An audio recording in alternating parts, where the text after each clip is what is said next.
Allez mes amis, on va commencer notre cours du lundi, on est toujours sur le balcon, il fait un peu froid aujourd'hui, mais tant mieux, on goûte un petit peu l'hiver. Je tenais à préciser deux choses. La semaine prochaine, écoutez-moi bien, il n'y a pas cours. Comme c'est Hanouka, on a le droit de se reposer un petit peu et de profiter de la semaine de Hanouka.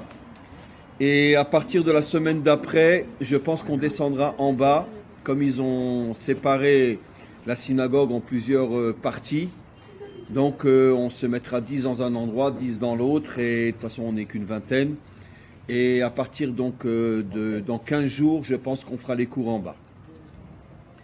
On va commencer notre cours aujourd'hui sur la paracha. J'ai hésité, est-ce qu'on parle de Hanouka ou est-ce qu'on parle de la paracha? Et on va parler plus de la paracha et peut-être qu'on dérivera un petit peu sur Hanouka, peut-être vers la fin. En tout cas, bon, la question avec laquelle on va commencer notre cours, en rappelant que le cours est à la mémoire de monsieur et de madame K1, la question bien évidente, qui est une question tellement évidente que personne ne se pose. Comment on peut imaginer une telle dispute entre Yosef et ses frères? Ils ont quand même le même père. Ils ont des mères qui se sont très très bien entendues. On sait tout ce que Rachel a fait pour Léa. Quand Rachel s'est rendu compte que Léa prenait sa place, au lieu de se mettre à hurler, de la traiter de tous les noms, elle lui a donné le code que Yaakov lui avait transmis à dire sous la choupa. Et quand après elle s'est rappelée qu'il y avait un deuxième code pour la nuit, elle s'est cachée dans la chambre, elle a subi tout ce qu'elle a subi pendant toute la nuit de voir sa sœur avec celui qui était censé être son mari. Elle lui a donné le deuxième code. Donc on voit combien Rachel s'est sacrifiée pour Léa. Et évidemment forcément que les enfants de Léa savaient très bien qui était Rachel. Yosef est le fils de Rachel. Comment on peut imaginer qu'il se soit comporté de cette manière? Une partie voulait le tuer. Heureusement qu'Yehuda est intervenu et on va essayer de comprendre pourquoi Yehuda l'a vendu en Égypte. Mais en tous les cas, même être vendu en Égypte à 17 ans, je veux dire, comment on peut comprendre une histoire pareille? Comment? Quoi? Ah, très bien, non, j'ai rien dit. Et donc, comment on peut comprendre une histoire pareille? C'est... Bon, alors, si on n'est pas juif, on va dire c'est des sales youpins et c'est tout, mais bon, mais nous, on est juifs, alors comment qu'on va s'en sortir? Comment qu'on peut comprendre une histoire pareille? Une telle dispute, vendre le fils de leur père à l'âge de 17 ans.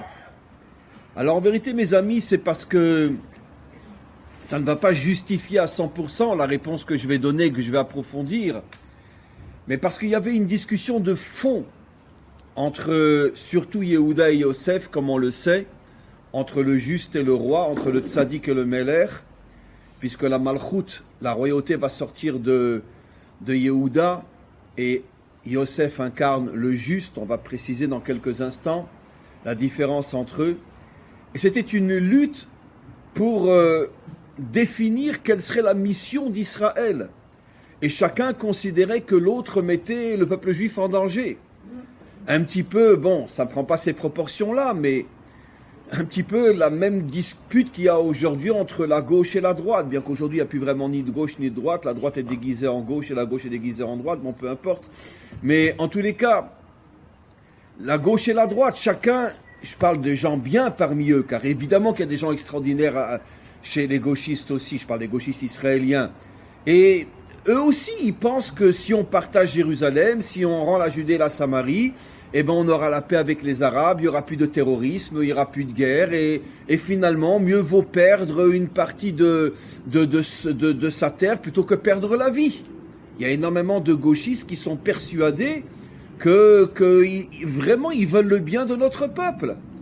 Et donc, et pareil à droite. À droite, ils disent tout le contraire. Si tu commences à leur donner ça, après tu leur donneras ça, et ils te laisseront juste un banc de sable sur la plage, juste le temps de prendre un bateau et de couler.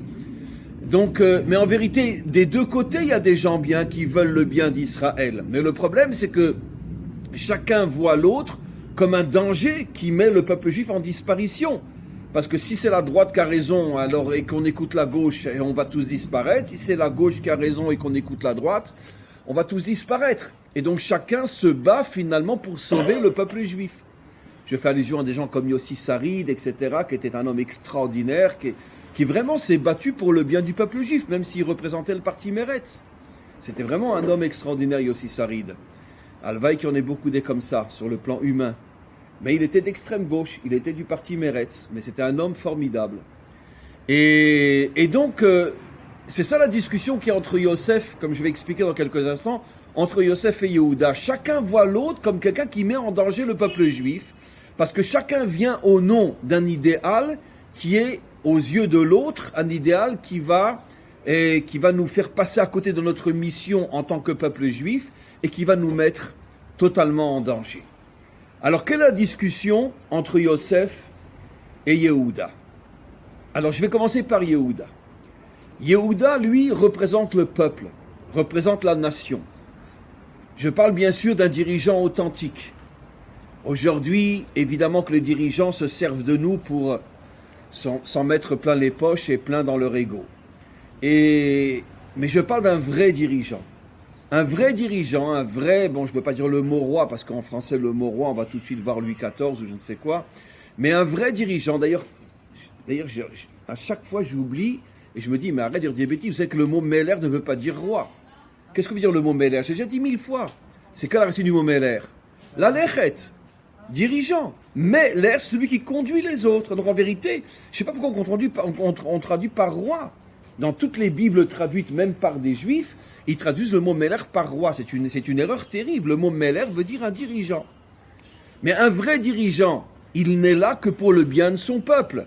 Ça veut dire qu'il s'arrange pour qu'il n'y ait pas 1,5 million de chômeurs sur 7 millions d'Israéliens, comme aujourd'hui. Il s'arrange pour que les adolescents retournent à l'école, comme en France. Les écoles ne sont pas fermées parce que tous les adolescents sont en train de tomber dans la drogue et dans la débauche ici en Israël. Parce que ça fait 8 mois qu'ils ne sont pas à l'école. Vous imaginez un gosse de 15, 16 ans, 17 ans, c'est les filles et le hashish. Il lui reste rien d'autre et des enfants de très bonnes familles sont en train de tomber. Toute la génération est en train de mourir en Israël, la prochaine génération. Donc un vrai dirigeant, il ne vit que pour son peuple. Et donc ça veut dire qu'il représente la nation. Et il ne pourra pas supporter que les magasins s'écroulent, que plus personne n'ait de quoi manger, etc. C'est un vrai dirigeant. Donc encore une fois, le dirigeant est censé représenter la nation. Ce qui veut dire qu'aux yeux du dirigeant, la mission d'Israël, c'est de construire la nation. Ça, c'était le point de vue de Yehuda. Ça veut dire que l'essentiel, c'est la nation. Alors maintenant, ça pose un problème, parce que dans la nation, pas tout le monde peut être juste, pas tout le monde peut être sadique dans la nation, c'est impossible. Vous savez que nos maîtres expliquent que le mot tsibour, qui veut aussi dire communauté, il est composé de 3 lettres, le tzadik, le juste, le bet, le bénoni, le moyen, et le resh, le rachat. Comme j'ai déjà expliqué des milliers de fois dans mes cours, une nation dans laquelle il n'y a pas des gens aussi tordus, c'est pas une nation. Il y a de tout dans une nation. Et il faut plus ou moins gérer les choses comme elles sont. Comment on commence la prière de Yom Kippour, le soir de Yom Kippour? Tu nous permets de prier avec des avarianim. Ça veut dire quoi des avarianim? Des fauteurs, des méchants. Je vous ai raconté cette histoire d'un élève du Baal Shem Tov. Il avait que ses élèves à lui dans la synagogue le soir de Kippour. Et c'est lui qui devait être le chazan, et il prie pas. Alors un de ses élèves, au bout d'une demi-heure, demande, mais Rabbi, mais attends, ça fait une demi-heure, qu'est-ce qu'on fait là? Il dit, mais il n'y a pas de méchant dans notre synagogue, il faut trouver un méchant, sinon on ne peut pas commencer à prier. On ne représente pas le peuple juif, comme aucun peuple. Et donc ils ont été trouver un taré qui était dans le village d'en face, et le rabbi l'a mis à côté de lui. Il a dit, surtout ne bouge pas, j'ai besoin de toi, sinon Hachem va pas accepter notre prière. Non, mais c'est grandiose comme message. Ça veut dire qu'on doit accepter qu'un peuple n'est pas fait que de justes. Il est fait de gens très hauts, de gens très bas, etc. Et on doit gérer. Et ça, c'était la pensée de Yehuda. Yehuda, lui, sur le plan, on pourrait dire, sur le plan individuel, il accepte tout le monde. Ce qui compte, c'est qu'on soit une nation unie. Et lui se battait pour l'unité de la nation. que la droite accepte la gauche, que la gauche accepte la droite, que les Haridim acceptent les Chilonim, que les Chilonim acceptent les Haridim, que chacun comprenne que finalement on a besoin de toutes ces facettes-là. Après, au moment de la délivrance, c'est sûr qu'il n'y aura plus de vrais Chilonim, tout le monde fera teshuva. Mais en tous les cas, pour l'instant, pendant toute l'histoire, on doit essayer de vivre avec tout le monde. Et on ne peut pas uniquement s'enfermer dans une seule vision des choses. Ça, c'est les vrais juifs et les autres, c'est les faux juifs. Ça n'existe pas. Ça, c'est la vision de Yehuda. Yosef, lui, il incarne tout le contraire. Yosef, il incarne le juste, le tzaddik. Ce qui veut dire que Yosef, lui, il met en évidence l'individu, pas la nation. Parce que la nation ne peut pas être tous des tzaddikim, c'est absolument impossible. Par contre, sur le plan individuel, un homme peut être injuste. Il peut être un tzaddik. Et donc, la marloquette, la discussion, on pourrait dire entre Yosef et Yehuda, c'était pourquoi Hachem a choisi ce peuple. Qu'est-ce qu'il doit mettre en évidence? Est-ce qu'il doit mettre en évidence la construction d'une nation ou il doit mettre en évidence la construction des justes? Et jusqu'à aujourd'hui, ce débat est ouvert. Et la marloquette est toujours, comme je vais vous l'expliquer jusqu'à aujourd'hui. La preuve, c'est qu'on lit dans une des Haftarah que seulement au moment de la délivrance, on compare Yosef et Yehuda à deux morceaux de bois, séparés, et le prophète dit qu'on les mettra ensemble, et ils fusionneront, et ils deviendront un seul morceau de bois. Ça veut dire que seulement au moment de la délivrance, cette discussion à savoir qui est le plus important, le juste ou le peuple, seulement au moment de la délivrance, cette marloquette disparaîtra. Mais pendant toute l'histoire, elle nous accompagne. Maintenant, vous allez comprendre pourquoi Yehuda, il a vendu Yosef en Égypte. Parce que Yehuda, il a voulu faire comprendre à Yosef la chose suivante. Toi, tu dis que l'essentiel, c'est l'individu. Qu'il y ait des justes parmi nous. Mais donc, ça veut dire que tu ne penses pas que la nation est importante. Si tu ne penses pas que la nation est importante, donc ta place ne doit pas forcément être en Israël. Parce que des justes, il y en a eu pendant toute notre histoire, même en dehors d'Israël. Le Baal Shem Tov n'est jamais venu en Israël. Rashi n'est jamais venu en Israël. Le Rambam, non, n'est pas venu. Il voulait, mais finalement il s'est arrêté en Égypte. Il n'est jamais venu en Israël. Et combien le Gaon de Vilna, et combien 99% de tous les justes qui nous ont accompagnés pendant toute l'histoire ne sont jamais venus en Israël. Et pourtant, c'était des géants sur le plan individuel. Et donc, qu'est-ce que Yehuda veut faire comprendre à Yosef? Si toi, tu penses que l'essentiel, c'est le juste, alors pourquoi on a besoin d'une terre? Pourquoi on a besoin d'une nation? On peut être un très grand juste à New York, le Rabbi Lubavitch. On peut être un très grand juste en Ukraine, le Baal Shem Tov. On n'a pas besoin ni d'une nation, ni d'une terre. Donc va en Égypte. En vérité, ce qui est extraordinaire, c'est qu'il a été en Égypte, et c'est précisément avec toutes les épreuves qu'il a eues en Égypte que la Torah l'appelle le juste. Pour nous faire comprendre que quoi? Que malgré toutes les tentations, malgré toutes les difficultés qu'il a eues en Égypte, il n'est jamais tombé. Et il s'appelle, c'est le seul, Yosef HaTzadik. Mais regardez, plus tard dans l'histoire, va sortir quelqu'un qui est un descendant direct de Yosef, qui va être l'une des plus grandes crapules de notre histoire. Comment il s'appelait? Jéroboam. Le premier roi après le schisme, qui va prendre avec lui 10 tribus, c'est un descendant direct de Yosef, disent nos maîtres, direct de Yosef. Qu'est-ce qu'il va faire dès qu'il va devenir roi? Il va faire rentrer l'idolâtrie dans le peuple.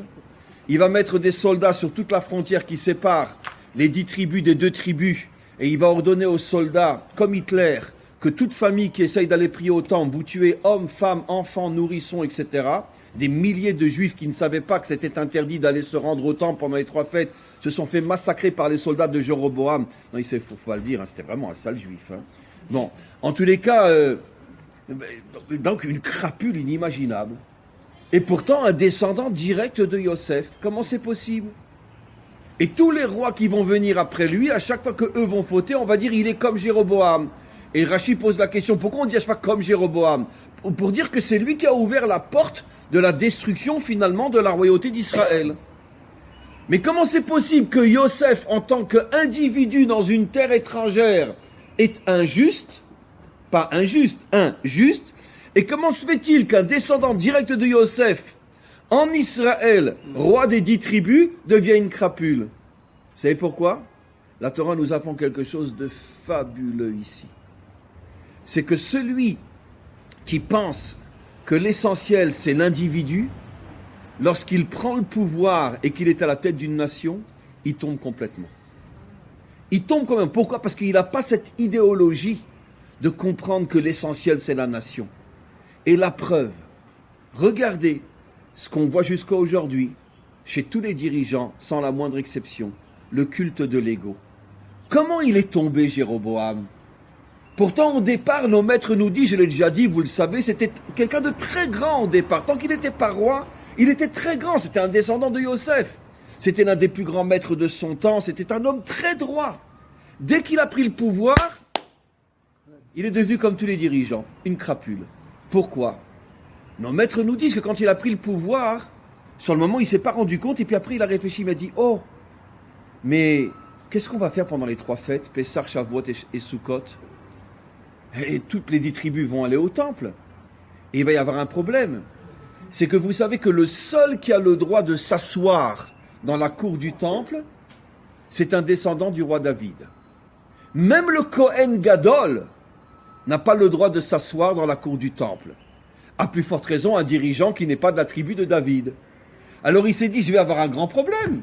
Parce que on va tous arriver au temple, et puis Rehavam, le fils de Salomon, lui il va être assis en plein milieu de la cour du temple, il va être assis sur son trône, et moi je vais me tenir debout à côté de lui, parce que moi j'ai pas le droit de m'asseoir, moi je suis un descendant de Yosef, je suis pas un descendant de Yehuda. Même le Kohen Gadol n'a pas le droit de s'asseoir. C'est que les descendants du roi David qui peuvent s'asseoir dans la cour du temple. C'était une loi comme ça. Il dit, moi, tout le monde va me voir moi debout comme son serviteur et lui assis, et tout le monde va regretter de m'avoir élu roi des 10 tribus, et tout le monde finalement va dire après, allez, on reconstruit l'âme Israël, et finalement il n'y a que Rehavam qui va être notre roi sur les 12 tribus. Et il a eu peur de perdre sa place. D'accord? Et donc, de nouvelles élections. Parce qu'on ne peut quand même pas laisser Gantz prendre la place de Bibi, non? Donc, de nouvelles élections. Voilà. Et bien c'est ça un dirigeant. Voilà. Et moi, et moi, et moi. Et donc on voit que quoi? Que c'est le culte de l'ego qui a fait que pour pouvoir éloigner Israël du temple, il a fait rentrer des veaux d'or dans le temple et des soldats qui massacraient les familles qui voulaient passer. Ça va loin, hein? Et tout ça pour ne pas perdre son poste de dirigeant des 10 tribus. C'est l'exemple de ce qui existe partout dans le monde. Ne soyons pas naïfs. Avec 100%, 80%, 20%, 10%, mais tout le monde tombe dans le culte de l'ego dès qu'on atteint le pouvoir. Pourquoi? Parce que c'est ce que la Torah nous révèle. Dans la mesure où Yosef, qui lui était un juste authentique, il était un juste authentique en Égypte et un descendant de lui est devenu une crapule sur la terre d'Israël. Parce que Yosef avait l'idéologie qu'il a transmise dans son ADN, que l'essentiel c'est l'individu. Alors quand l'essentiel c'est l'individu au niveau d'un tzaddik, très bien, bravo. Mais quand ça devient un politicien ou un homme qui n'est pas un tzaddik, c'est je me prosterne devant mon ego et je suis prêt à écraser tout le monde pour ne pas perdre ma place. Et c'est ce qui s'est passé avec Jéroboam. Maintenant vous comprenez, et Rachi le dit clairement dans notre paracha, que les tribus ont vu qu'allait sortir de Yosef Jéroboam. Et c'est pour ça qu'elles se sont attaquées à lui, parce qu'elles ont compris que finalement, première destruction de temple, deuxième destruction de temple, 4 exils, Auschwitz, Treblinka, à cause de qui? Jéroboam. Et bien moi, si j'avais été à cette époque-là, j'aurais descendu tout de suite. J'aurais quand même évité 9 millions de morts à Auschwitz et Treblinka. Puisque c'est directement la cause de Jéroboam.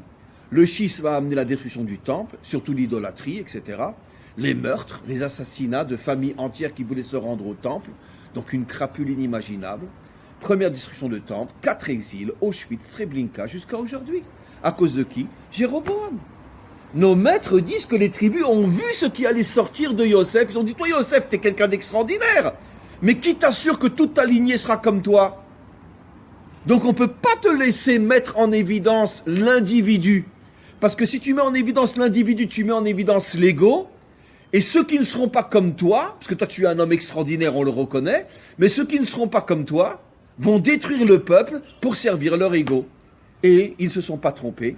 Des siècles plus tard, va venir Jéroboam. Maintenant, regardons Yehuda. Yehuda, c'est tout le contraire de Yosef.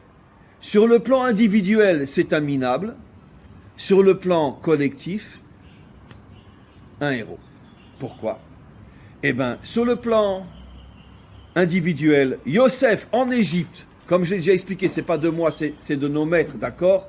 Un garçon qui était attiré, qui était poursuivi par toutes les filles de l'Égypte, d'accord? Il n'est jamais tombé une seule fois.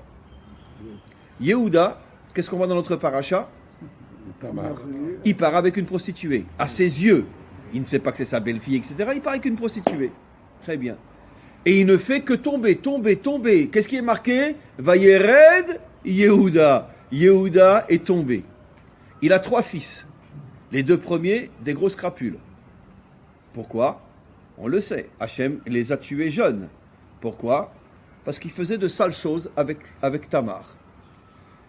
Elle était très très belle. Il ne voulait pas que Tamar soit enceinte. Parce que bon, après, elle est grosse, machin, etc. Ils ne peuvent plus s'amuser. Donc, il s'arrangeait pour que ça sorte à l'extérieur. Excusez-moi l'expression. De manière à ce qu'elle ne tombe pas enceinte. Voilà. Quand Hachem a vu ça, il est rentré dedans. Les 2 premiers fils de Yehuda sont morts. Donc, c'est quand même, il descend, il a des fils qui se comportent avec leur épouse d'une manière crapuleuse. Quoi, tu veux une poupée sexuelle, c'est ce que tu veux pas d'enfant, tu veux pas qu'elle soit enceinte, et alors, elle va se déformer un petit peu, etc. Mais d'accord, mais c'est ton épouse, elle est là pour être une mère. D'accord? Non. Ils se comportent vraiment comme s'ils avaient une prostituée entre les mains, et le père lui-même va partir avec une prostituée. Donc on voit que sur le plan individuel, Yehuda, c'est pas Yosef. D'accord? Mais qui va sortir de Yehuda? David. D'abord Peretz, et après David. Et le Mashiach. Ça veut dire que, sauf kol sof, sur le plan individuel, il est tout le contraire de Yosef. Yosef ne tombe jamais. Mais quand il met un dirigeant du peuple à la tête du peuple, ça devient une catastrophe. Et Yehuda, c'est tout le contraire. Sur le plan individuel, Yehuda, c'est certainement pas un modèle, mais sur le plan collectif, il va mettre au monde, finalement, les 2 lumières qui vont sauver pas seulement Israël, mais l'humanité tout entière, David et Mashiach. Pourquoi? Parce que l'idéologie de Yehuda, je ne pense qu'à mon peuple. C'est vrai que je pense pas trop à moi, mais je pense qu'à mon peuple. D'accord? Et l'idéologie de Yosef, l'individu. Et tant que c'est un Yosef, ça marche bien, mais quand c'est plus un Yosef, c'est le culte de l'ego. Yehuda, c'est le contraire, c'est le peuple l'essentiel, je pense pas trop à moi, et sur le plan individuel, tu peux te casser la figure complètement. Mais alors, s'il vous plaît, je peux faire ce que je veux, moi. Je suis un individu. Oui. Je fais ce que je veux. Et je fais du bien à ce monsieur, à vous, à lui, à elle, etc. C'est une idéologie valable, ça?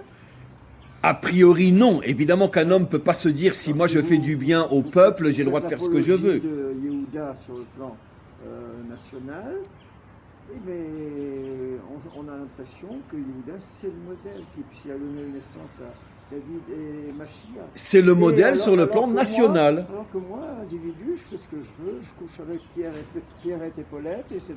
Et je ne suis pas puni. Excusez-moi. J'ai pas de réponse. On n'arrive pas à comprendre comment Yehuda va avec une prostituée. On n'arrive pas à comprendre. On n'arrive pas à comprendre. La seule réponse qu'on peut avoir, c'est que Yehuda était tellement anti-culte de l'individu que finalement, ça s'est retourné un petit peu contre lui et il est tombé lui aussi. Lui ne voyait que la nation. La nation, la nation, la nation, la nation. Et pour la nation, il a mis au monde Peretz, après David, et puis beaucoup d'autres grands, dont le but final sera le Mashiach qui va sauver l'humanité tout entière. Il a mis en exergue son ego, finalement. Comment? Il a mis en exergue son ego. Oui, mais pas mais non, l'exerce de l'ego, c'est quand tu écrases le peuple pour tes intérêts personnels. Ce que font tous les dirigeants. C'est ça le vrai culte de l'ego. Tu écrases le peuple pour ton intérêt personnel. D'accord. Voilà. Mais maintenant, si tu suis ton ego, mais tu fais de mal à personne, d'accord? Jéroboam a massacré son peuple. Il a massacré 10 tribus. Y compris que c'est à cause de lui qu'il y a eu l'exil des 10 tribus, qui ont disparu aujourd'hui. D'accord? Donc il est responsable, mais des pires choses qui est arrivé à notre peuple, Jéroboam. Pourquoi? Pour ne pas perdre sa place de dirigeant, comme le disent explicitement nos maîtres. C'est-à-dire qu'il a tout sacrifié pour rester roi jusqu'à la fin de sa vie. Ça, c'est le véritable culte de l'ego. Comprenez? Maintenant, aller avec une prostituée, je fais de mal à personne. Je ne l'ai pas violée, elle a accepté. Elle a pris de l'argent pour ça. Donc c'est de l'ego, je suis d'accord, mais c'est pas un ego qui fait du mal aux autres. Moi, je parle de l'ego qui fait du mal aux autres. Ça, c'est l'ego le plus terrible. Voilà. Donc, Yehuda n'a pas cet ego-là, puisqu'au contraire, lui, tout ce qu'il veut, c'est la nation. Je voudrais aller un petit peu plus loin et vous expliquer encore des choses extraordinaires. Vous savez qu'en vérité, nos maîtres nous disent qu'on a 2 Torahs. Au niveau des noms, on a la Torah mi-Sinaï et la Torah mi-Tzion. Au futur, Ki mi-Tzion tetse Torah. Un jour, la Torah sortira de Tzion. Udvar Hashem me Yerushalayim. Quand je parle d'une Torah qui sort de Tzion et de Yerushalayim, ça fait allusion à la Torah de la nation. Bien sûr, puisque Jérusalem, c'est la capitale de la nation d'Israël. Donc une Torah qui sort de Tzion, au moment où il y a le Beth Amikdash, et Udvar Hashem me Yerushalayim, la parole d'Hachem de Jérusalem. Donc forcément, la parole d'Hachem sort de la capitale de la nation d'Israël. Donc la Torah de Tzion, c'est la Torah de la nation d'Israël. Et la Torah du Sinaï, comment qu'elle est appelée par le dernier prophète Malachi? Zirchu Torat Moshe. Zirchu Torat Moshe. Elle est appelée par le dernier des prophètes, dans pratiquement l'avant-dernier verset, la Torah de Moshe. La Torah de Moshe? Mais non, c'est la Torah d'Hachem. Pourquoi la Torah de Moshe? Bon, c'est vrai, il nous l'a donnée, mais très bien. Pourquoi on l'appelle la Torah de Moshe? Eh bien, regardez. Le mot Sinaï, faisons vite la valeur numérique, monsieur Attali. Allez, vous êtes le champion des valeurs numériques. Sinaï, à quelle valeur numérique?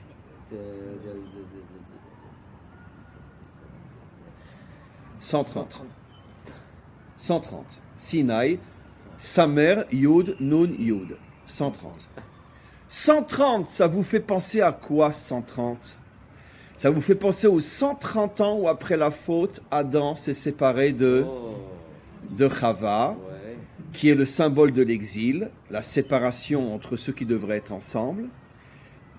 Et combien de temps on a été en Égypte, en exil noir, jusqu'à la naissance de Moshe, où commence le processus de la délivrance? 130 ans. Puisque Moshe est né 80 ans avant la sortie d'Égypte 210 ans, moins 80, 130. On a 130 ans d'exil en Égypte avant que commence le processus de la délivrance par la naissance de Moshe, que les sages de Pharaon voulaient tuer en jetant les enfants dans le Nil, parce qu'ils savaient que la délivrance allait commencer. 130 ans de séparation tout de suite après la faute, entre Adam et Ève. Et qu'est-ce que Hachem fait après la faute? Vaïgaresh otam, il les a chassés de l'endroit où ils étaient. Très bien. Et c'est quoi la séparation entre Adam et Ève? Eh bien, c'est la séparation à l'intérieur du peuple juif, des juifs en Russie, des juifs en Ukraine, des juifs en Irak, des juifs au Maroc, des juifs en Tunisie, des juifs en Espagne. La séparation, on n'est plus ensemble. C'est ça le symbole. Donc le chiffre 130, il incarne l'exil. Et donc la Torah du Sinaï, qui a pour valeur numérique 130, c'est la Torah de l'exil. Et vous comprenez pourquoi on l'appelle la Torah de Moshe? Parce que la Torah de l'exil, c'est le culte du juste, puisqu'on n'a plus de nation. Bien oui. D'accord? Jusqu'à aujourd'hui, on continue à avoir ça dans notre peuple. Bien sûr. Les Lubavitch ne parlent que du Rabbi de Lubavitch. Les Breslev ne parlent que de Rabbi Nachman de Breslev. Les Datim Leumim ne parlent que du Rav Kook. Les gens de droite ne parlent que de Bibi. Très bien. Et donc finalement, c'est le culte de l'homme. Ça veut dire que personne ne parle d'Hachem, qui est le Dieu de la nation d'Israël. Finalement, c'est ça la Torah de l'exil. Les Litaïm ne parlent que du Gaon de Vilna, etc., etc. Ça veut dire que chacun se prend son homme, d'accord, et on n'avance qu'avec lui. C'est ça la Torah du Sinaï. Mais le Mashiach, qu'est-ce qu'il va dévoiler? La Torah du Tzion, la Torah de Jérusalem. Arrêtez de parler du rabbi un tel, du tzaddik un tel, du politicien un tel, d'accord? Nous, ce qu'on veut, c'est la Torah de la nation d'Israël. Udvar Hashem me Yerushalayim. Et cette Torah, elle n'existe pas. On ne l'a pas aujourd'hui.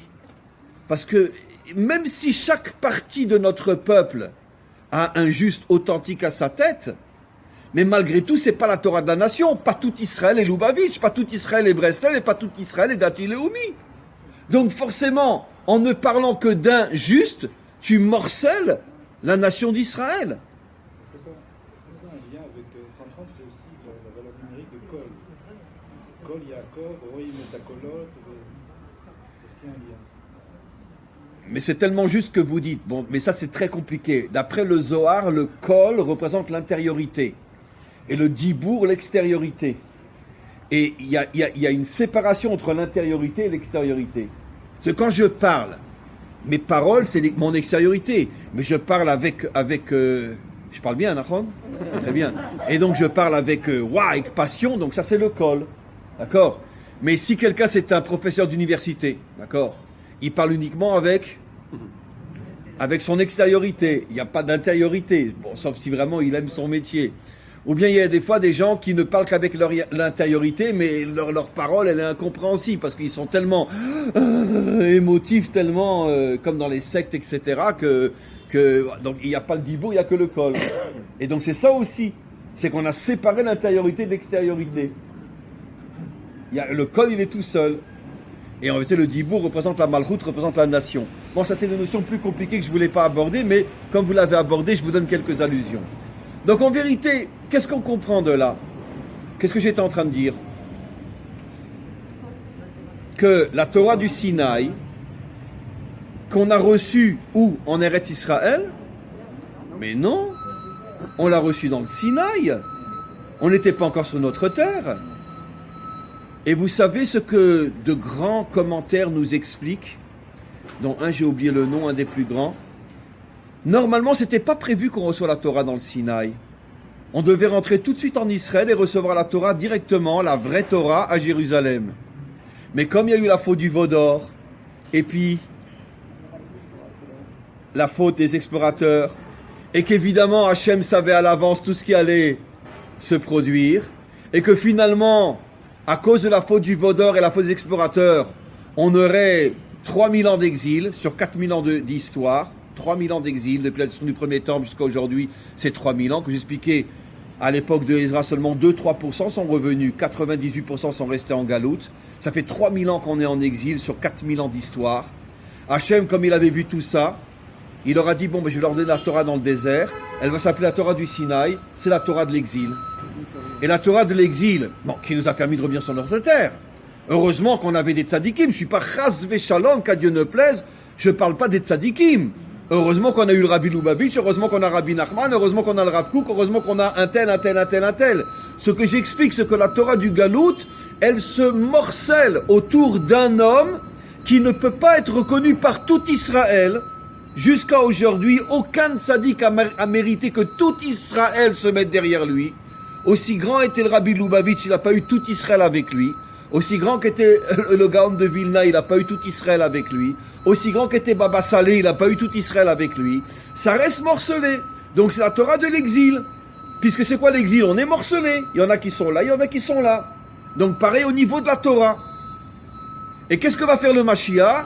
Il va redévoiler une Torah que nous n'avons jamais encore reçue, la Torah de Jérusalem, ou la Torah de Tzion. Une Torah qui va englober tout le Ham Israël. Ça veut dire que, et c'est pour ça que c'est marqué Udvar Hashem Yerushalayim. Il n'est pas dit Udvar Arabi Milubavitch, il n'est pas dit Udvar Arabi Nachman. Udvar Hashem Yerushalayim. C'est-à-dire que tout le monde reconnaîtra que sa véritable source de lumière, c'est pas le tzaddik, c'est qui? C'est Hashem. Et à ce moment-là, ce sera la délivrance pour le monde entier. D'accord? Plus de culte de l'homme sur le plan politique, plus de culte de l'homme sur le plan spirituel, on sera tous attachés directement à Hashem. Je ne dis pas qu'il y aura plus de tzadikim, mais on saura que la place du tzadik, c'est de transmettre la lumière, mais pas de s'arrêter à lui. Uniquement de transmettre la lumière. Mais on remontera tous à la véritable source qui est Hashem. Donc, vous comprenez maintenant pourquoi même dans la Torah qu'on a, Torah Missina et Torah Mitzion, on retrouve cette notion-là. Qu'est-ce que je veux dire par là, mes amis? Je veux dire par là, avant de passer après à Hanouka, je veux dire par là quelque chose de très très important. Nous sommes la génération qui sommes revenus sur notre terre. C'est vrai, grâce à Dieu, on a eu un cadeau extraordinaire. Mais comme je dis toujours, là où il y a un bien énorme, toutes les forces contraires sont présentes aussi. C'est normal. D'ailleurs, j'ai fait un cours hier là-dessus que je vais mettre encore cet après-midi sur le site. Un cours très important qu'il faut vraiment écouter, comment j'explique comment tout le processus de la délivrance, Hachem est obligé de le cacher. On en a souvent parlé, mais là je l'explique de manière extraordinaire. C'est normal puisque c'est moi qui parle. Donc, le culte de la personnalité. Mais moi, j'ai pas honte de dire que j'ai un super ego. J'ai pas honte de le dire. Attends, hein, quand même, j'enseigne la Torah dans le monde entier. C'est pas n'importe quoi, le Rabbino. Alors, et donc, ce cours-là, il va falloir vraiment écouter, où j'explique comment Hachem est obligé de cacher le processus de la délivrance, parce que sinon toutes les forces contraires s'attaqueraient dessus et il n'y a aucune chance qu'on ait la délivrance. Et donc, vous verrez, ce cours, je le mettrai cet après-midi. Donc, vous pourrez l'écouter ce soir ou demain. En tous les cas, je reviens à ce que j'explique. On est revenu sur notre terre, et on doit comprendre, mes amis, et le problème, c'est que comme ça fait 3000 ans qu'on a été en exil, c'est dans notre ADN. Et pendant 3000 ans, finalement, notre peuple, finalement, n'a servi que des hommes. Parce que chaque communauté avait son juste, avait son... Et encore, aujourd'hui, les choses ont beaucoup changé, mais ce problème, c'est que, imaginez-vous des communautés qui n'ont rien connu d'autre que le patelin dans lequel ils étaient. Il n'y avait pas d'internet, pas de téléphone, pas de télévision, pas de courrier, il n'y avait rien. Il y avait le juste de la communauté, et c'est tout. On connaissait que ça. Il n'y avait pas de nation, il n'y avait même pas de lien entre une communauté et une autre. Vous imaginez en Russie, c'est tellement grand, comment les communautés pouvaient avoir un lien les unes avec les autres. Donc chacun avait son juste et... Bon, maintenant, c'est quelque chose qui est tellement, sur 4000 ans d'histoire, 3000 ans on a vécu comme ça, c'est rentré dans notre ADN. Et même si on est revenu sur notre terre, on continue à vivre d'une certaine manière, de cette manière-là, d'accord? Et pas seulement encore une fois sur le plan religieux, même sur le plan politique, ça veut dire... voilà, c'est Sharon, Begin. Bon, parce qu'on est de droite, alors on parle comme ça, mais si on est de gauche, on va dire Sarit. Voilà. Ok, donc il n'y a pas de différence entre finalement le culte de la personnalité sur le plan politique ou religieux. C'est la même chose. C'est exactement la même chose. Et donc, on doit faire un effort énorme, avant que je passe à la deuxième partie du cours, on doit faire un effort énorme, mes amis, pour comprendre que à l'approche de la délivrance, l'essentiel c'est le peuple, c'est pas les hommes. Et un homme ne nous intéresse que dans la mesure où il sacrifie sa vie pour son peuple. Mais s'il ne sacrifie pas sa vie pour son peuple, qu'il aille se faire voir. Mes amis, vous savez combien de vrais dirigeants on a eu dans notre histoire, sur 4000 ans d'histoire? Combien qu'on en a eu de vrais dirigeants? 2 seulement. Qui c'est qui peut me dire? C'est vrai que je dirais David, mais sur David, il n'est pas dit ce que je vais dire sur 2 autres. Si, il est dit aussi. On en a eu 3. Je vais vous dire sur David aussi. Mais d'abord, les 2 premiers dont parlent nos maîtres. Moshe et Shmuel. Shmuel était un prophète. Il a dirigé son peuple jusqu'à la venue de Shaoul. Et Moshe. Pourquoi c'était de vrais dirigeants, disent nos maîtres? Parce qu'ils étaient beaux, intelligents, parce qu'ils étaient sages, parce qu'ils étaient très spirituels. n'importe quoi. Pourquoi ils étaient de vrais dirigeants, disent nos maîtres? Les seuls de nos maîtres disent dans le Talmud que les seuls vrais dirigeants qu'on a eus, c'était Shmuel et bon, c'est vrai que David aussi, je vais expliquer dans quelques instants. Mais pourquoi eux? Ils se sont sacrifiés, mais comment ils se sont sacrifiés? Ça c'est facile à dire. Mais ça veut dire quoi? Ils ont donné 24 heures sur 24 toute leur vie pour le peuple. Ils ont refusé de recevoir un salaire du peuple. Tout ce qu'ils dépensaient, c'était de leur poche. Et ils n'ont jamais pris un centime du peuple. Sortez des mouchoirs et pleurez. Parce que chez nous, tous les 6 mois, ils augmentent les salaires des... Pas comme partout ailleurs. Hein. Très bien. C'est-à-dire que 1,5 million de personnes n'ont plus de quoi manger, mais on augmente les salaires des Chaver Knesset. Très bien. Donc, ils n'ont pas pris un centime du peuple. Moshe et Shmuel. Maintenant, passons à David. David, nos maîtres nous disent que toute sa vie, pour ne pas abuser de tout l'argent qu'il avait, toute sa vie, il s'est contenté, comme repas toutes les 24 heures, d'un verre d'eau et d'un morceau de pain. C'est dans le Talmud, c'est pas de moi. Vous imaginez un roi qui boit un verre d'eau et un morceau de pain? Oui, bon, il dormait aussi que 18 minutes par 24 heures. Bon, David Ameller, c'était un surhomme, on peut pas comprendre, c'est pas de notre dimension à nous. Mais il dormait 18 minutes par 24 heures et il mangeait une fois en 24 heures un morceau de pain et un verre d'eau. Pour pas qu'on puisse dire qu'il profite de l'argent, des impôts, etc., etc. Son fils Salomon était un homme extraordinaire et il a fait tout le contraire de son père. D'accord? Il a pris des millions d'impôts au peuple pour construire 1000 palais à ses femmes dans lesquels il y avait 1000 idoles dans chaque palais.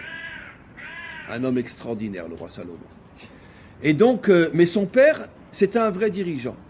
Un vrai de vrai. C'est pour ça que Jéroboam s'est révolté contre Salomon. Il dit, mais comment tu oses prélever des impôts comme ça pour faire des palais à tes femmes qui ne rendent que des idoles dans leur palais? Parce que c'était tous des fausses conversions, elles étaient toutes restées idolâtres. Toutes. Et vers la fin de la vie du roi Salomon, elles n'ont même pas eu honte de cacher leurs idoles qu'elles cachaient sous leurs oreillers. Elles les ont sorties et mis dans les palais. Et là, Jéroboam s'est révolté. Le fameux Jéroboam dont on a parlé tout à l'heure. Au début, c'était un homme extraordinaire. Mais quand il a pris le pouvoir, il a pété un câble. Donc, le roi David, juste je termine, prenait un verre d'eau et un morceau de pain toute sa vie en tant que roi. Oui. Manitou disait que Israël, la gématria d'Israël, vous parliez de David et de Moshe, c'est la gématria de David plus Moshe et de Yaakov. Et David, qu'est-ce qu'il a fait? Il a conquis Israël, c'est donc le pays, la terre. Moshe, il a donné la Torah. Et Yaakov, c'est les 12 tribus, donc c'est le peuple. Absolument. Vous avez 100% raison. Chacun a donné une partie. La Torah, la terre et la nation. Absolument. Il a quand même partagé le repas de son beau-père. Il a partagé le repas avec son beau-père. Yitro. Moshe. Non, Moshe, non. Regardez ce que dit Rashi.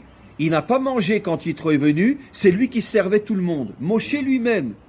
Il ne s'est pas assis et il servait tout le monde. Pour montrer du kavod à son beau-père, il est resté debout et il servait tout le monde quand Yitro a rejoint Israël dans le désert. Rashi le dit explicitement. Et donc, encore une fois, c'est quoi la définition d'un véritable dirigeant?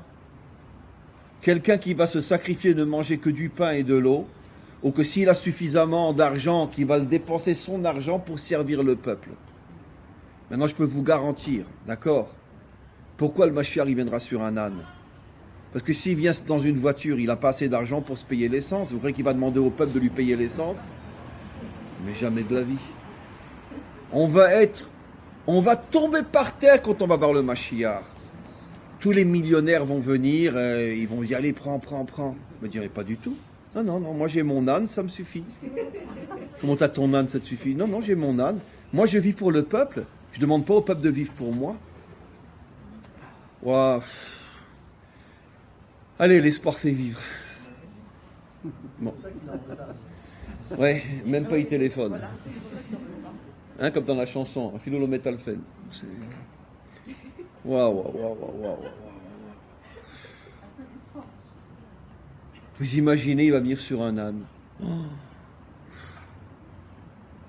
Il ne prendra pas un sou de personne. Comment? Finalement, il sert à rien. Mais si, il vous remettra à votre place. Mais comment? Il va être sur son âme et il va regarder le monde. Ah non, moi, je Il va regarder le monde. verre d'eau me suffit. Il va regarder le monde. Il va. Regarde le millionnaire. Regarde ton argent, moi j'en ai pas Mais besoin. on parle. Donc lui tout seul, il sert à quoi? Mais il sert à quoi? Il va partir en guerre contre le mal entier. Il va faillir être assassiné 1 milliard de fois. Ouais, d'accord, mais avec son petit âne. Et avec son petit âne, peut-être que ça sera un âne qui a plein de missiles dedans. Je sais pas. On sait pas. Peut-être qu'il va cacher des missiles dans son âne. On sait pas. Mais qu'est-ce que vous croyez qu'il va faire? C'est intéressant parce que précisément ce matin, j'étudiais un texte dans le Zohar, c'est incroyable votre question, un texte que je ne connaissais pas, mais pourtant je l'ai dit des milliers de fois, que Hachem ne se dévoilera dans ce monde que quand il y aura des gens qui auront le courage de se battre contre tous les méchants de ce monde. Ça veut dire pas seulement mettre les tefilines, manger kasher, etc., faire Shabbat. Des gens qui partiront en guerre contre tous les méchants de ce monde. Ça veut dire là aussi l'espoir fait vivre. Mais c'est ce que le Mashiach va faire. Il va, toute sa vie, il va être en danger. Vous imaginez partir en guerre contre, rien que contre Wall Street? Non mais, vous imaginez? Alors, et ne parlons pas de la mafia colombienne, ne parlons pas de ci, ne parlons pas de ça, c'est des enjeux financiers qui sont tellement énormes qu'il va même pas avoir le temps de sortir son nez qui sera déjà assassiné. C'est pour ça qu'à mon avis, il vient pas, parce qu'il a peur, et je le comprends. On continue. On va passer maintenant à Hanouka, il nous reste un quart d'heure. Hanouka, mes amis, c'est la lumière de l'individu ou la lumière du peuple? Réfléchissez bien. La lumière de l'individu ou la lumière du peuple, Hanouka? Oui, on dirait du peuple. Ils se sont battus. C'est la lumière du peuple et de l'individu. La paix entre les deux. Les 7 lumières incarnent les 7 jours de la semaine, incarnent les 7 dimensions que... Les 8 jours, pardon. Les 8 jours... Non, parce que je confondis avec le Shamash après. Le Shamash et le Tzadik, comme on va voir. Les 8 jours correspondent à la Brit Mila, qui est l'alliance qu'Hachem a fait avec Israël. D'accord? La Brit Mila. D'ailleurs, c'est intéressant, nos maîtres disent déjà il y a 2000 ans dans le Talmud. Ils ne se sont pas vraiment trompés, mais aujourd'hui les choses commencent un petit peu à changer. Ils ont dit cette mitzvah ne disparaîtra jamais du peuple juif, même de ceux qui ne mangent pas kasher, qui ne font pas Shabbat. C'était vrai. Malheureusement, aujourd'hui, il y a une tendance, rares sont ceux qui le savent, à l'intérieur du peuple juif, il y a pas mal d'Israéliens qui ne font plus la circoncision aujourd'hui. Qui sont? Qui ne font pas la circoncision aujourd'hui. Oui. Ça commence malheureusement. Oui. Donc, on va dire au Mashiach d'au moins téléphoner parce que sinon, où on va aller? Mais bon, mais malgré tout, je veux dire, même chez les Juifs les plus assimilés, les plus même qui mangeaient du porc à Kippour, ne pas faire la circoncision, c'est impossible. Aujourd'hui, il y a, bon, ça en reste encore très minoritaire, très minoritaire, mais il y a, ça commence aujourd'hui dans le milieu israélien, très anarchiste, etc. Bon, ceux qui défilent à Balfour, etc. Bon, il commence à y avoir cette tendance malheureusement. Mais disons que nos maîtres ont promis qu'au niveau du peuple juif, la Brit Mila ne disparaîtra jamais. Et les commentaires disent pourquoi? Parce que cette mitzvah a été donnée à la nation d'Israël. Et donc les 8 lumières, et comme la nation ne disparaîtra jamais, j'oublie à chaque fois de terminer, les individus disparaissent. Des millions sont morts à Auschwitz, mais la nation n'a pas disparu. Donc comme c'est une mitzvah qui concerne la nation d'Israël, comme la nation d'Israël ne disparaîtra jamais, cette mitzvah au niveau de la nation ne disparaîtra jamais. Donc c'est ça les 8 jours de Hanouka, qui symbolisent les 8 lumières de la nation d'Israël. Et le Shamash, qu'on met au-dessus des autres, et qui sert à allumer la nation, le Shamash, disent nos maîtres, représente le Tzadik. Et il y a en vérité l'union entre le peuple et le Tzadik. Finalement, la mitzvah, c'est le Shamash ou les lumières de Hanouka? C'est pas le Shamash. On est d'accord. Mais d'un autre côté, on allume les lumières comment? Avec le Shamash. Et comment il s'appelle le Tzadik? Shamash. Oh, que c'est beau. Oh là là là là. tu n'es là que pour servir ton peuple. Tu n'es pas là pour que le peuple te serve toi. Ah, ce qu'il est beau le rabbi, ah, ce qu'il est beau le rabbi, ah, ce qu'il est beau le rabbi. Non. Un vrai rabbi, c'est ah, ce qu'il est beau mon peuple, ah, ce qu'il est beau mon peuple, ah, ce qu'il est beau mon peuple. C'est pour ça que le tzaddik est appelé shamash. C'est beau, hein? Comme ça correspond à ce cours. Ça veut dire que cette mitzvah, elle fait comprendre chacun sa place. Le peuple doit savoir que sans tzaddikim, il n'a pas de lumière. C'est vrai que c'est les tzaddikim qui nous donnent la lumière, évidemment. La lumière, on ne la porte pas en nous, ou si on la porte potentiellement en nous, on n'arrive pas à la dévoiler. Heureusement que dans chaque génération, il y a eu des tzaddikim qui nous ont apporté la lumière. Mais d'un autre côté, c'est quoi l'essentiel? La mitzvah, elle est sur la lumière du shamash ou la lumière de la chanoukia? La mitzvah, c'est sur la lumière du peuple. Donc, ce qui veut dire que l'essentiel, c'est le peuple, pas le tzaddik. Même si on n'a pas de lumière sans le tzaddik, finalement, la finalité, c'est la lumière du peuple, pas la lumière du tzaddik. Waouh, qu'est-ce que c'est beau. C'est magnifique. Vous comprenez? Et ça, c'est Hanouka. Vous comprenez pourquoi nos maîtres nous disent que deux fêtes ne disparaîtront jamais de notre histoire? La fête de Purim et la fête de Hanouka. Beaucoup savent pour la fête de Purim, mais la fête de Hanouka, c'est marqué aussi. Ce sont deux fêtes qui ne disparaîtront jamais. Maintenant, allons un petit peu plus loin encore, pour mieux comprendre ce qui se passe. Le premier jour, on allume une lumière, deuxième jour là. Maintenant, on allume de quel côté? De la gauche vers la droite. D'accord. On commence par la gauche. On donne un sacré crédit à la gauche quand même. Hein. C'est vrai, après on va à droite. C'est marrant, c'est toute l'histoire de la politique israélienne. Pendant pratiquement 60 ans, on est dirigé par la gauche, d'accord? Après par la droite, et Bezrat Hashem, bientôt l'espoir fait vivre par le Mashiach. D'accord? Qui est la lumière finalement qui sort. Donc on commence par la gauche, la droite, et après la lumière, la délivrance. Bon maintenant, j'ai exagéré en parlant sur le plan politique, mais qu'est-ce que représente en vérité la gauche et la droite? Dans le sens thoraïque, la gauche représente le monde d'en bas, la matérialité, ça c'est les codes au niveau du Zohar, etc. Et la droite représente le monde d'en haut.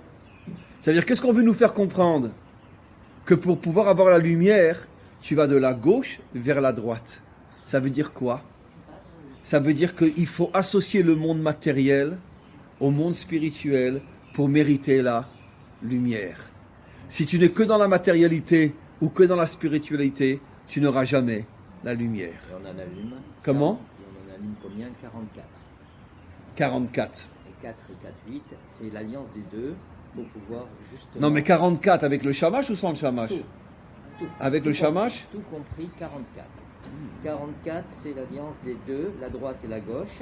Pourquoi l'alliance des deux? Le 44, si on fait 4 et 4, 8, c'est cette alliance, le brit entre les deux. Ah, il a fait. Ah oui, 4 et 4, 8, ça fait. On retrouve le chiffre 8. Voilà. Bravo. Vous vouliez dire quelque chose, excusez-moi? Vous disiez que Hachem ne se révélait pas. Vous disiez, on allait vers la droite. La droite, c'est Tsafon, c'est Tsafoun aussi. Donc ça montre que plus on va vers la droite, et moins il se révèle. Si on n'est que vers la droite. Si on n'est que vers la droite. Absolument. Alors regardez cette merveille de l'allumage, puisqu'on allume jeudi soir. Donc on a expliqué les 8 lumières. Jeudi soir. Jeudi soir on allume. Les 8 lumières correspondent au peuple juif. La Brit Mila, qui est la mitzvah qui a été donnée à tout le klal. Le shamash correspond au tzaddik. La vraie mitzvah, c'est la lumière du peuple, pas la lumière du tzaddik. Le tzaddik est appelé shamash pour dire il sert le peuple. Mais regardez, c'est d'une folie. Après, on allume, à chaque fois, on va de la gauche vers la droite, de la matérialité vers la spiritualité, pour nous faire comprendre que quoi? Que la lumière, la délivrance, ne se dévoilera que si on arrive à associer le monde d'en bas avec le monde d'en haut. Dans le cadre du cours d'aujourd'hui, l'association entre le roi et le juste, puisque le juste, il correspond au monde d'en haut, et le roi, il correspond au monde d'en bas, puisque l'activité principale d'un roi, c'est quoi? C'est le social, le politique, l'économique, le militaire, etc. C'est de construire la nation d'abord sur le plan matériel. Et donc, on comprend qu'en allant, regardez tous les signes incroyables qu'il y a dans cette mitzvah-là, de la gauche vers la droite, à ce moment-là, on associe le monde matériel avec le monde spirituel. On continue. Contre qui on s'est battu à cette époque-là? Contre les Grecs. Pourquoi c'est lucide? C'était le roi Ah, le roi des Grecs. Il s'appelait comment? C'est lucide. C'est lucide. Ah, il était très lucide alors. Bah oui, les Grecs sont très lucides, très logiques, très lucides. C'est incroyable comme le nom il est. Voilà. Alors maintenant, regardez. C'est rapporté dans le Talmud et dans d'autres textes. Vous savez qu'au départ, il y avait une alliance entre les Grecs et les Romains, et entre les Grecs et Israël, très très très forte. Vous savez que pendant des siècles, les Grecs envoyaient leurs philosophes en Israël pour apprendre auprès des maîtres d'Israël. Des maîtres d'Israël, il y a des tas de textes dans le Talmud qui nous montrent que les maîtres d'Israël allaient jusqu'à Athènes pour être en relation avec les Grecs, etc. Pendant très très longtemps, il y avait vraiment une grande entente entre les Grecs et Israël. Une très grande entente. Par exemple, Alexandre le Grand était un grand ami de qui? De Rabbi Yehuda Hanassi. Rabbi, celui qui a écrit les Mishnayot, qui vivait dans la région de Tibériade, etc. Alexandre le Grand. Alexandre le Grand, c'est un texte dans le Talmud. Alexandre le Grand, à chaque fois qu'il allait faire une guerre, bon, il a fait ça toute sa vie, la nuit, il rêvait qu'à la tête de ses armées, il y avait un vieillard dont il voyait à chaque fois le visage, qui était à la tête de ses armées, et tous les ennemis tombaient devant l'armée d'Alexandre le Grand. Et il se demandait, mais qui c'est ce vieillard-là? Et quand il est arrivé en Israël, à ce moment-là, il a demandé à voir les maîtres d'Israël, et à leur tête est venu Rabbi Yehuda Hanassi. Et quand il l'a vu, c'est un texte dans le Talmud, il est descendu de son cheval, il a couru vers lui, et il a serré dans ses bras. Et il lui a dit merci, merci, merci, merci. Et tous les soldats d'Alexandre le Grand ne comprenaient pas. Qu'est-ce que notre roi, il va embrasser un juif? Non mais ça veut dire quoi? Et alors Alexandre le Grand a compris que ces généraux, tout ça ne comprenaient pas, puisque bon, Israël, qu'est-ce que c'est par rapport aux Grecs à l'époque? Et donc il ne comprenait pas que tu t'humilies à embrasser un rabbin juif. Et à ce moment-là, il lui a raconté l'histoire. Il a dit, mais c'est lui que je vois depuis des années dans chacun de mes combats. C'est la première fois que je le vois maintenant, c'était ce visage-là que je voyais qui était à la tête de mes troupes et que tous nos ennemis tombaient. Et à ce moment-là, il y a eu une grande alliance entre Alexandre le Grand et Israël aussi, qui avait déjà commencé avant, plus sur le plan philosophique, etc. Et après, ça a commencé à aller très très mal. Et vous savez comment ça a commencé à aller très très mal? Quand la Grèce a envahi la Syrie, et qu'à ce moment-là, ils ont nommé un Syrien, dirigeant grec, entre parenthèses, il n'était pas grec, c'était un Syrien, dirigeant grec de la Syrie. Les premiers, entre parenthèses, grecs, c'était pas de vrais Grecs, puisque les Grecs avaient conquis le monde entier. C'était pas des Grecs d'origine, mais des Grecs, on pourrait dire, affiliés à la Grèce. Les premiers qui ont commencé à attaquer Israël, à calomnier, à inventer des trucs, etc., sur Israël, ont été précisément donc ce représentant, je ne sais plus comment il s'appelait, ce représentant de Syrie. À ce moment-là, ils se sont attaqués à nous et ça a commencé, tout a commencé à chambouler, etc. Comment? Antiochus, mais bien sûr, Antiochus. Il s'appelait Antiochus, bravo. Il s'appelait Antiochus. C'est lui qui a commencé, c'était un Syrien, en vérité, un véritable Syrien. Bon, c'est pas les Syriens d'aujourd'hui, évidemment, mais à l'époque, c'était un véritable Syrien qui est devenu grec et qui a complètement adhéré à l'idéologie grecque, et c'est lui le premier qui s'est attaqué à... Et nos maîtres révèlent quelque chose d'absolument incroyable. Une allusion, c'est dans le Zohar, entre autres. Quand Abraham s'est battu contre les 4 rois pour récupérer Lot, c'est marqué qu'il s'est battu contre eux jusqu'à Damesek, jusqu'à Damas. Il n'a pas été plus loin que Damas. Et le Zohar dit, ça fait allusion au fait qu'un jour, un grand ennemi d'Israël sortira de Damas. Ça veut dire que dans la Torah de Moshe, c'était déjà marqué qu'ils sont arrivés jusqu'à Damas, après ils n'ont pas pu aller plus loin, comme pour faire allusion au fait que Damas un jour se révolterait contre eux. Voilà. Jusqu'à aujourd'hui, parmi les plus grands ennemis d'Israël, ça reste encore une fois la Syrie. Voilà. Il y a un sens très très très profond à ça. Mais qu'est-ce que je veux dire par là? Je veux dire par là que qu'est-ce qu'on voit avec les Grecs? Et on a terminé. Au début, on avait une alliance énorme. Ils respectaient nos maîtres, et nos maîtres respectaient énormément les grands philosophes grecs. Vous savez que le Rambam a écrit, ce qui lui a valu qu'on a fait une autodafé de ses livres. Qui c'est qui a fait une autodafé de ses livres? C'était des Chachamim de quel pays? Des Français. D'où ça? De Lunel. Lunel, c'est au sud. Quand il a osé écrire dans le Moreh Nebuchim, dans le Guide des Égarés, que les premiers prophètes grecs sont arrivés à un niveau de compréhension qui était la dernière porte avant la prophétie. Vous imaginez, ils sont arrivés pratiquement au niveau des prophètes. Comme ça écrit Maïmonide. Jusqu'à aujourd'hui, c'est dans le livre. Il avait un respect énorme pour eux. Donc Platon, Socrate, etc. Il les considère vraiment comme des géants. C'est pour ça qu'il y avait des relations énormes entre les maîtres d'Israël et ces philosophes-là. Quand les rabbinim de Lunel, il y avait une conscience, c'était un petit peu le Bnei Brak de la France à cette époque-là, tous les grands maîtres se trouvaient à cet endroit-là, ils ont vu ce livre-là, ils ont fait une autodafé. Ils ne connaissaient pas Maïmonide. Après, il y en a un, quand il a entendu parler de Maïmonide, il pensait que c'était un malade mental qui avait écrit un livre pareil. Quand ils ont compris qui était Maïmonide, qui vivait en Espagne, ils ne le connaissaient pas. À cette époque-là, il n'y a pas de téléphone, il n'y a pas de WhatsApp.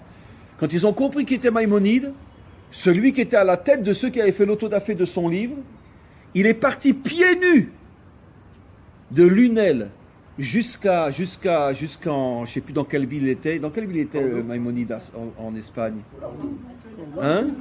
Cordoue, oui.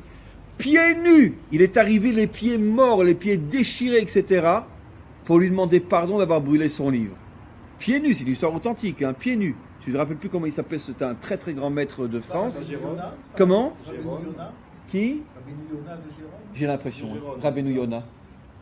Un immense Rabbeinu Yona. Rabbeinu Yona, bravo.